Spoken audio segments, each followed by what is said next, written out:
Paano kaya Okay, ito yung kwento natin. Aking kwento. Okay?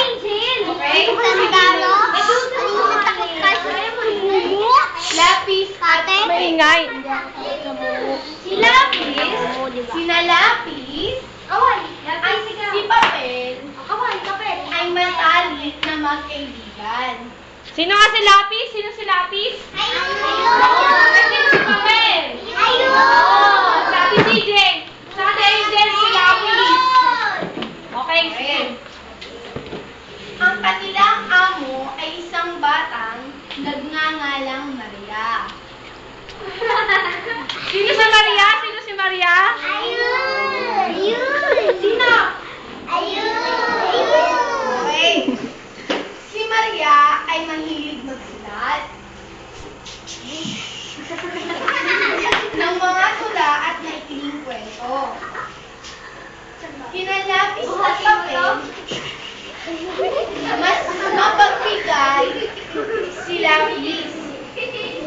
Larangan ng pagkakaibigan nilang dalawa. Ibig sabihin nun, si Lapis ay mapagbigay. At si Papel ay mapagmataas. Hindi ako pagmataas. Okay. At si Papel ay makasarili. Siguro, kaya makasarili si Papel dahil iniisip niya lang yung sarili niya. Isang araw, si Papel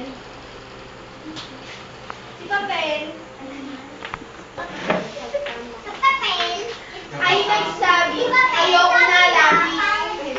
Sawang-sawa na ako sa pagmumukha mo. Ayoko na. Ayoko na sa'yo, Lapis. Sawang-sawa na ako sa'yo. Araw-araw na lang kitang nakikita. Araw-araw na lang kitang nakikita. Ang umiwas si Papel ay tinukot ang sarili. Nabigla si Lapis. Dahil dati ayaw ni Papel na nagkakahiwalay sila. Ngayon tila pinagsasawaan na siya at tinatapos na ang kanilang pagkakaibigan. Ang sabi ni Lapis, bakit naman? Ang may pagkagalang-galang na tanong ni Lapis. Ayoko na sa'yo, ang sabi ni Papel. Ayoko na sa'yo. Ibig ko namang makasama, ballpen o crayon na may iba't ibang kulay.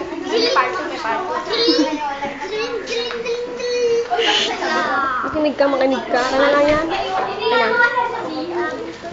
Ayoko na sa'yo. May part 2. Ayoko na sa'yo. Gusto ko namang makasama ang ballpen o crayon. Boyfriend daw?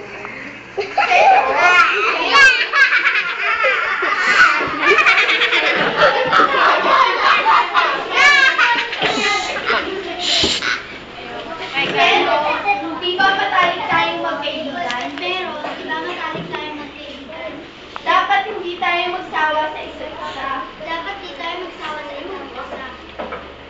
Basta, mula ngayon, maglalayo na tayo. Ayoko na sa'yo.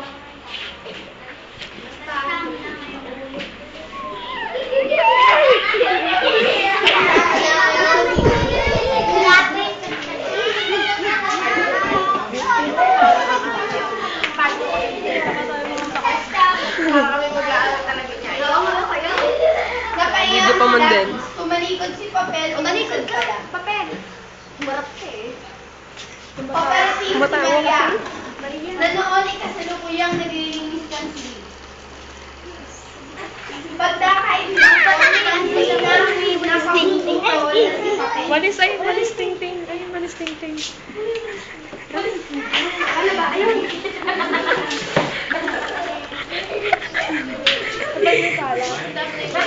Dinampot ng papel. Ayun, dinampot si Papa. Bati. Dinampot sa